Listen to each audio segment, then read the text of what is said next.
In this video, I'm going to show you how to set a solid background color to be used for the cover of your book. Now, if you've done your research, you've seen that some authors use a solid color in their background. For example, J.C. Reed is using a gray, a white. This is a gradient. This is just a black. While others are using imagery in the background. You can see T.S. Joyce uses a bear and the moon and the sky. You can use either one. You need to do the research and see which one is selling best in your specific genre or category, because the ones that are selling best are typically those that not only have an audience and a following, but are eye-catching. That when someone comes to Amazon and starts to search for something to read, it catches the eye. You can see Skye Winters uses a lot of imagery in the background for her books. She also uses some darkness, but again, imagery. So you do what's best for you. Remember how your customers or your readers use Amazon. Typically, they'll come in and type in something in the search bar, and then they will get an entire page of book covers, and whichever one catches their eye first is the one that they probably are going to end up buying, and you want that to be yours. So you have to make the decision, do you want a solid color background or do you want an image as a background? I'm going to show you now how to set a solid color as the background for your book. Open up your ebook template that you created in the previous video and go to Design, Page Color, and just choose a color. And you can see what happens. The background of your Word file is now a color. What color you should use really depends on the book, the theme. Most books either have a really dark background or a really light background.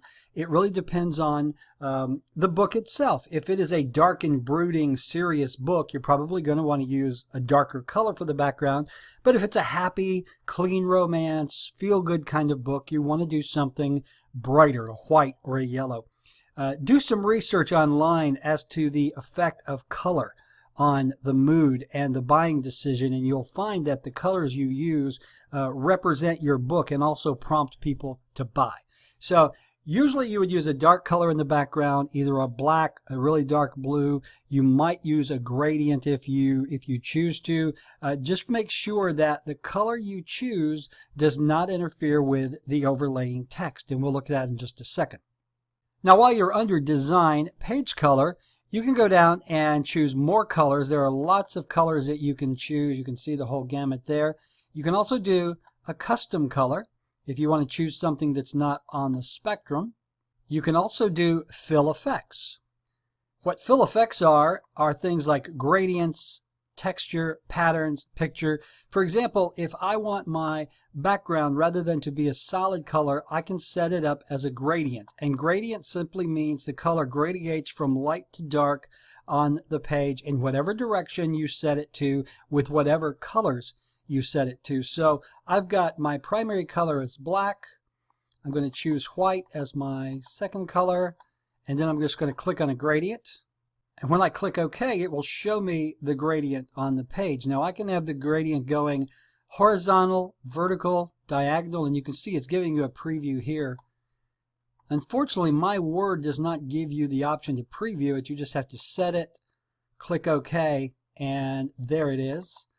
You can always go back and change that. And it's a little inconvenient. You go back to Design, Color, Page Color, Fill Effects. You know, the one thing about gradients is you can make some really cool gradients, especially if you go from one darker color to another darker color. You can see, I'll show you this one. It's one of my favorites. You're going from black to blue. But the thing is, make sure that the gradient you choose does not interfere with the text that you put on top of the gradient. For example, if I was going to use blue text, it would just simply get lost in the design. So the rule is, if you are using a dark background, be it a solid color or a gradient, make sure you are using a light colored text. You can also fill with a texture. You can see the sample down here. This can get really, really irritating to the eye and hard to read. I don't recommend that you use a texture. If you do, make sure it's not something that's going to interfere again with the text. You have patterns that you can use. And again, make sure it's not going to interfere with the look. I'm not a huge fan of patterns. And you can use a picture. We're going to show you, we will talk about in the next video how to insert a picture. But for now, I really don't want a gradient. I just want my one color. So let me get out of this, go back to, and this is really inconvenient that you have to do it, Design, Page Color. I just want my background to be black. Now, keep in mind, whatever color your background is, your text needs to be on the opposite end of the spectrum. So if you put in black text, of course, it's not going to show. So go to Insert Text Box, and I'll quickly show you how to insert text. We're not going to go into it deeply because we do that in another video. What I've done is I've just inserted a text box. Don't worry about doing this right now. I am simply doing this to show you how important it is to have text that complements your background rather than gets lost. So what I've done is I've inserted a text box, and I have turned my text white. So let's go to Format Shape so I can just show you this really quickly.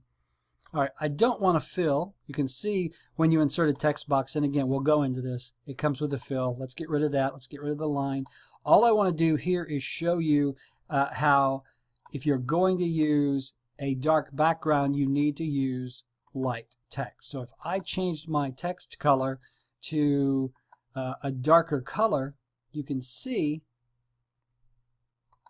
that is really hard to read. So if you are going to use a dark background, make sure you use a light color text. The same is true if I go back and set my background color to white,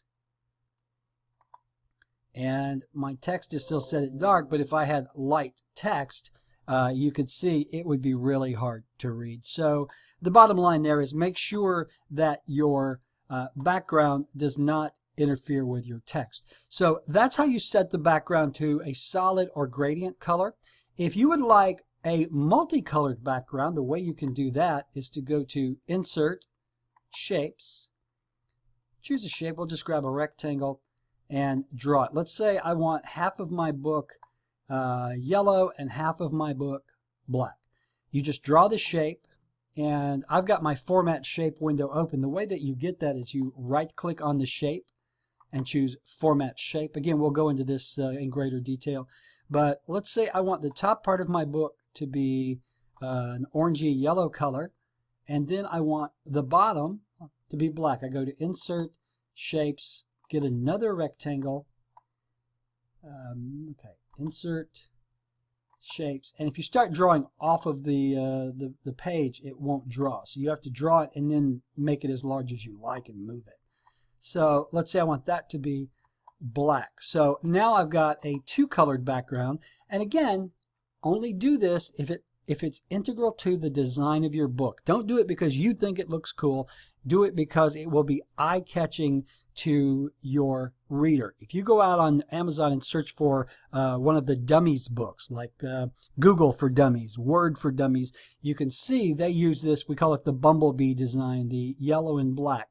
So that's how you can use a multicolored background. You can always insert other shapes if you want to, but again, your background should not interfere with the primary images or the text or the title. Now there's one other thing to keep in mind. Whenever you place an image or a shape inside the document, you need to move that shape or that image behind text. You may remember that I talked earlier about how Microsoft Word is a layered program and text is typically always at the top of the layer. So if you are going to overlay text on these images, you need to tell Word to send these images all the way behind the text. And the way you do that is click on the image, right-click, wrap text, and choose behind text. Now, when I put text on the page, it's going to be above or in front of my image, and I will be able to move this wherever I want. It is not constrained by the margins or the page margin or anything. Same way with the black one. I'm going to right-click, wrap text, behind text. Otherwise, if I were to inlay text now, it would move the shape. It would affect where the shape is going to be. So anytime that you enter or insert a shape or an image, you need to make sure you set it to be behind the text.